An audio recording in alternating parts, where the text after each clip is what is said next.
Hello, comic book fans, and good night. Yes, it's bedtime stories with Comic Boss One. Yes, this is another episode of Under the Covers with Comic Boss One. And today's special bedtime story is a very special bedtime story. Alex, the comic hoarder, made a very special request. He said that he wanted me to go under the covers of Avengers 1.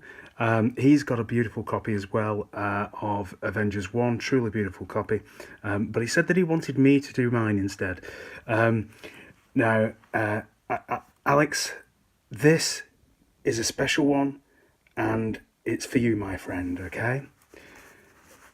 So, we are going under the covers, okay? And I've never done this before, but we're going under... Nah, we act as like we're not doing that. Good grief. Okay. Sorry about that. Alex, I do love you, but it will be a reading copy, my friend. And I think you knew that anyway. I think that's the point that he was making. Yeah, it's a great idea, I've got to say. And I really do appreciate you giving it to me. So, yeah, we will.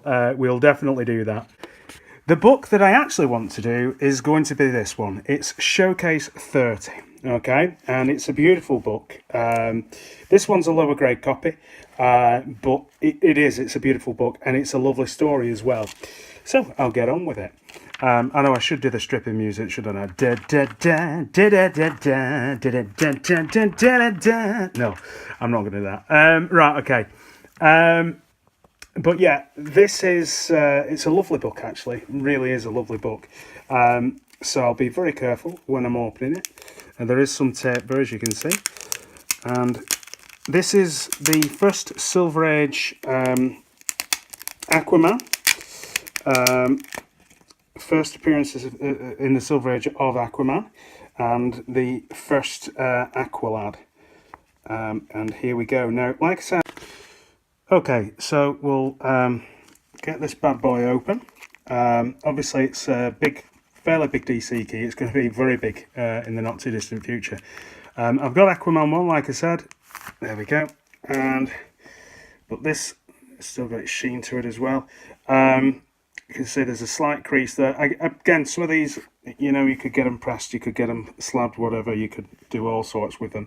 But the one thing that you should do with them is read them. That's not a go at anybody or anything like that.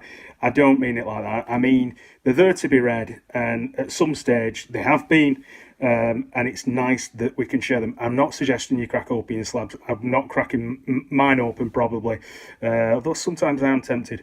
But what I am saying is, you know, let's spread the wealth and enjoy it a little. Here we go. There we go. So this is the first page, and I'll just take my time, show you, and you can pause this. You know, you can do whatever you want with it. Again, I have used the same solution. I always use that solution on hands. I'll give you the name of that as well. Give you the details of that, just for if you want to do it. But I don't use the gloves because I can't. Here we go. Because if I do, the sensitivity in my fingers is 0. Okay, so first few pages.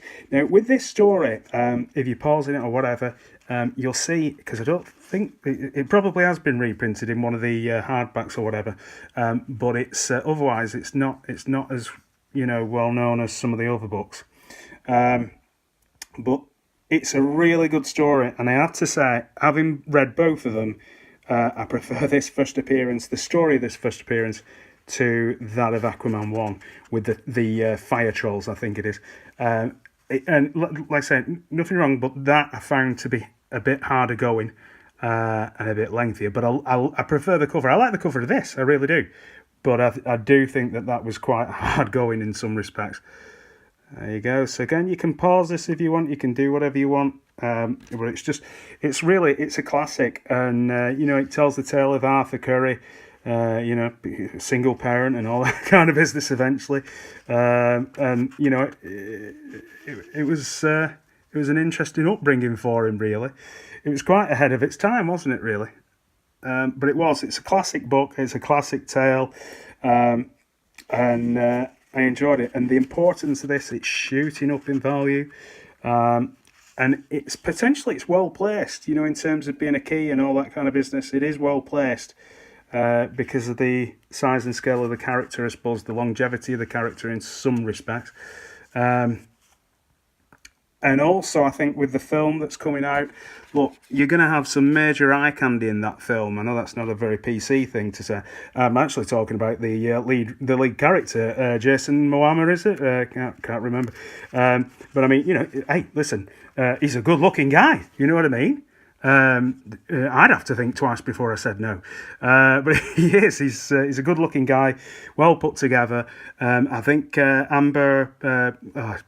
I know she was with. Is it Amber Heard? I can't remember. Johnny Depp's ex is going to be in it as well, and there's Willem Dafoe. There's quite a few big characters in that. Now I'm not into. Believe it or not, I don't buy things for the films, but I'm just saying, I think that will be somewhere in between Justice League and Wonder Woman in terms of its success.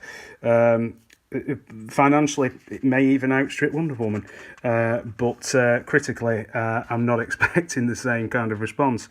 But you can see, though, they are, it's very much of its time, probably a cut above some of the day, but, it's just really nice and, not too wordy, but, more than the McFarlane book that I showed you before, that McFarlane issue one. But again, just great. And I love stuff like this as well. Get a grip on your... What's that? Get a grip on your gripe. Sorry, I'm reading this with the... it's like a VR thing. It's a drone thing over my head with the phone in here so that I don't have to hold the phone and I can read it with both hands like this. So strange lenses. I'll just zoom in so that you can read that in your own time if you want to. You can pause, you can play back, whatever. There you go. And it's this kind of stuff that really just sets Silver Age comics apart. And I do love the Silver Age for these reasons. It's a real slice of life that you get to see, you get to witness, the cultural aspects at the time.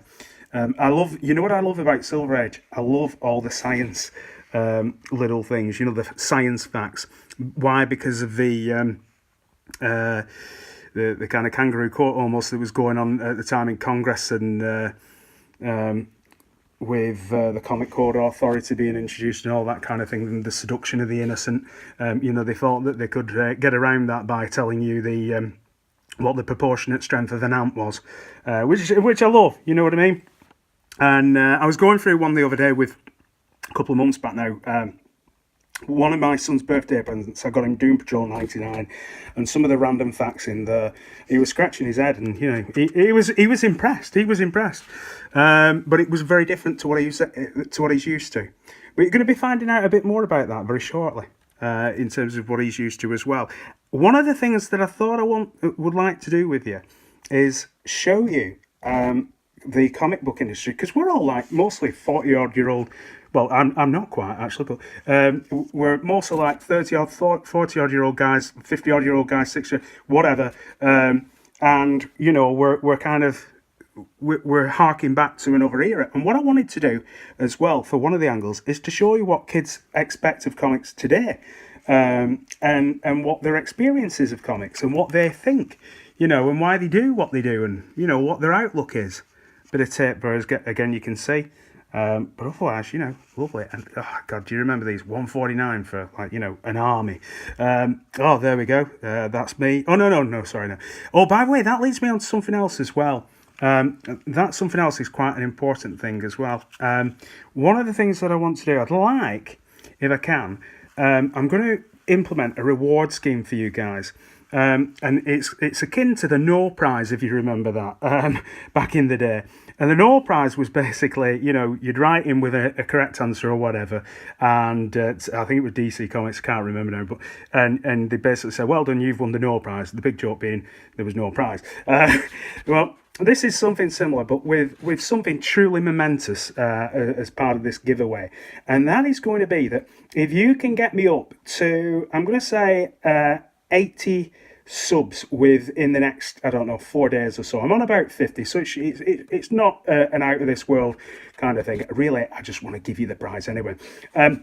If you can do that up to the 80 sub mark by Sunday, okay, then I will give you a personal insight, an insight into my personal life. Okay, now that might be probably it's more of a threat, really, isn't it? Perhaps I should say I'll do that if you don't get me up to that. But I'm going to give you an insight into my personal life, and I may even show a bit of leg. I don't mean like literally. I mean I may even show you my face. So that's something else for you to think about. You're probably going to unsub now, because you don't want to see it.